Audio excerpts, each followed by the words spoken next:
الحمد لله رب العالمين وأصلي وأسلم على نبينا محمد وعلى آله وصحبه أجمعين أما بعد. Guidance of Purification, Part to Asceticism, Purifying the Self, Conditioning the Heart, Symptoms and Remedies, Beauty of Patience, Pardoning and Avoidance by Shaykh al-Islam ibn Taymiyyah. Guidance of Purification being a translation of his من رسائل شيخ الإسلام ابن تيمية الزهد والورع والإبادة.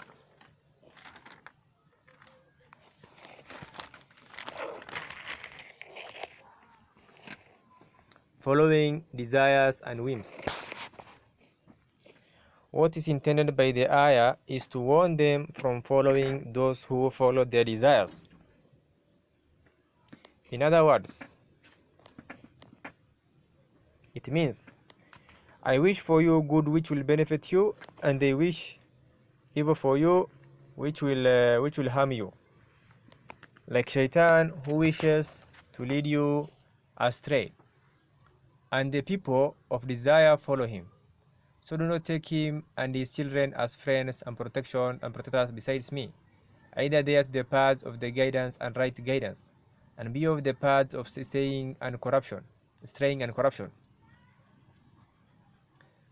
As he exalted he said, فَمَنِ اتَّبَعَ هُدَايَ فَلَا يَضِلُّ وَلَا يَشْقَى.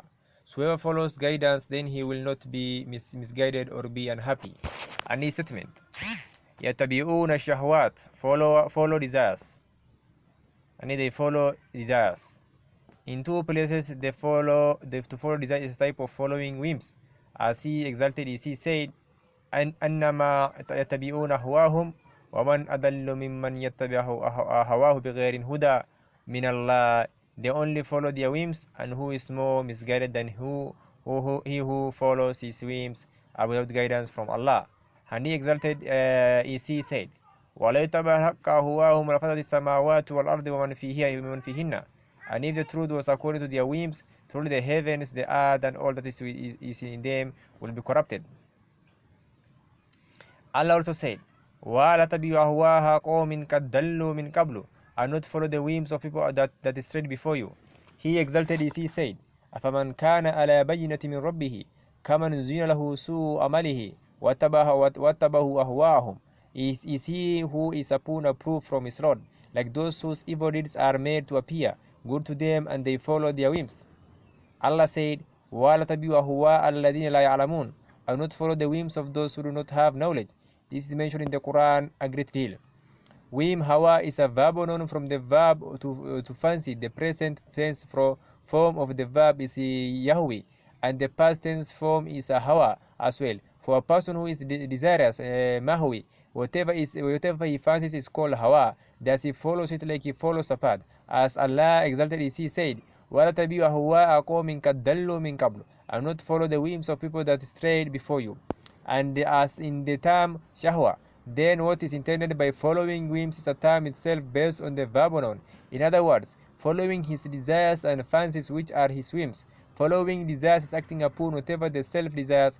It is as Allah exalted he said, وَاتَّبِي سَبِيلَ مَنْ أَنَابَ إِلَيَّ ثُمَّ إِلَيَّ. And follow the path of who turns in repentance to me. And وَأَنَّ هَذَا صِرَاطِي مُسْتَقِيمًا فَاتَّبِعُوا وَاتَّبِعُوا السُّبُلَ فَتَفَرَّقَ بِكُمْ عَنْ سَبِيلِهِ. And this my path is straight, so follow it, and do not follow the other path, for they will separate you from his path. And further he said, وَلَا تَبِعُوا مِنْ دُونِهِ أَوْلِيَاءَ. And do not follow protectors or friends besides him. So the term follow means to follow the authoritative prohibition, the command and the prohibition, and it is directed at the one commanded and the one prohibited. It is the straight path. Likewise for hymns, there is a command and a prohibition, a command and the self and a prohibition. Just as Allah exalted he said, إِنَّ النَّفْسَ لَأَمَّارَةٌ بِالسُّوءِ إِلَّا مَا رَحِمَ رَبِّي إِنَّ رَبِّي غَفُورٌ رَحِيمٌ. Indeed, the self constantly urges evil except for when my Lord grants mercy.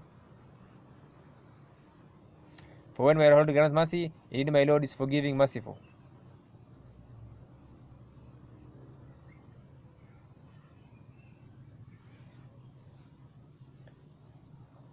However, what the self commands of objectionable acts, then one of them requires another.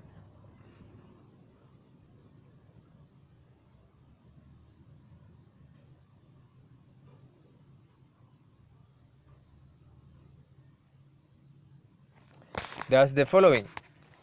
However, the self commands of the occupation acts, then one of them requires another. Thus, the following of a command is the act of one who is commanded, and the following command of the self is an act of what the self desires. So, based on this, it is known that the following of desires and the following of whims is following the desire of the self and its whims, and that is by acting upon what it desires and fancies. Rather, has been said, this is what is specified in the wording following desires and whims, since that which one desires and fancies only comes into being after desiring and fancying, and a person is disparaged only when he does what he desires and fancies upon its coming into being. So at the time he acts upon his desires and whims, he is not prohibited from it after its coming into being, and it is not said to its companion, "Don't follow your whims."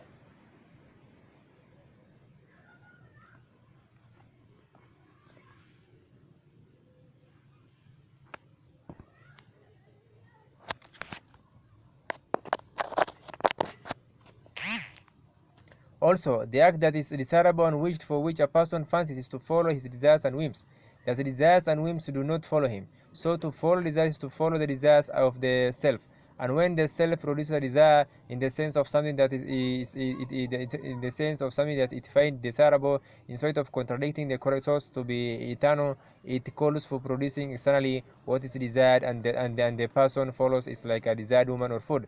And if the woman is and if the woman is designated as a desire and food as well, like what the Prophet ﷺ said, every act of Adam or son of the Adam is for him except fasting. For indeed it is for me, and I will reward him for leaving his food, drink, and desire for my sake. In other words, he abandons his desire. He only neglects what he desires, like he neglects food, not that he leaves his food through abandoning the desire existing in himself. For indeed that is a characteristic in him that he is naturally disposed to, and he is only rewarded if he abandons what that desire demands of him. The reality of the matter consists of two inseparable things. Whoever follows a desire existing in himself, he follows what he desires. And similarly, whoever follows a whim existing in himself, he follows what he fancies. That is among the effect of desire and following desires, or obedience to its command and acting upon what it demands of him, like a follower of orders who follows the command of his commander. It is inevitable that he will imagine the objective that he fancies and desires in himself, and he will envision it before acting upon it. That image persists, like the Imam with the one following him in prayer. He follows him wherever he is, and his external actions follow the lead of what is internal. Thus, the image of what is desired and sought after, which is in the self. It is the motivation and commander of the individual. Due to this, it is said the final cause is the effective cause. So the person due to the final cause, through this imagining and wishing, becomes a doer because of the act, and in this image is in the self that is fancied and sought after makes the doer actor. The doer act. Thus the person is a follower of it, and Shaitan helps him in strength, and Shaitan strengthens this image and its effects, and makes following it seem instructive to the person.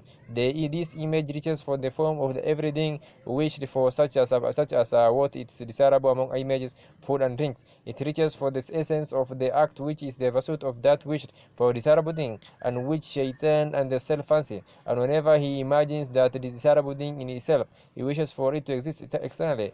Then indeed the first dot is the last acted upon, and the first wished for it is the last obtained. Because of this, a person remains a prisoner to his desires and whims. Because of that, he is subdued under the authority of a whim greater than any conqueror. For indeed this capricious conqueror, the conqueror of the slave, is a characteristic existing in himself, and the mental image that the self seeks after is impossible for him to definitely separate from.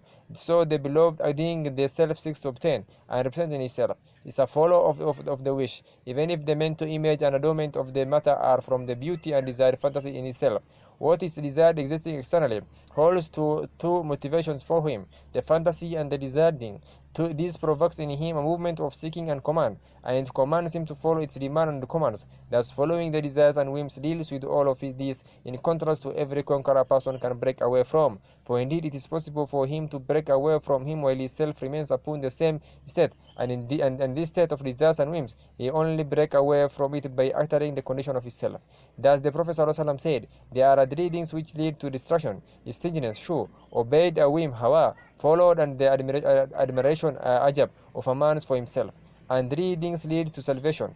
Fearing Allah in private and in public, moderation caste in poverty and richness, and a word of truth kalimatul haq, while angry ghadab or please rida. أي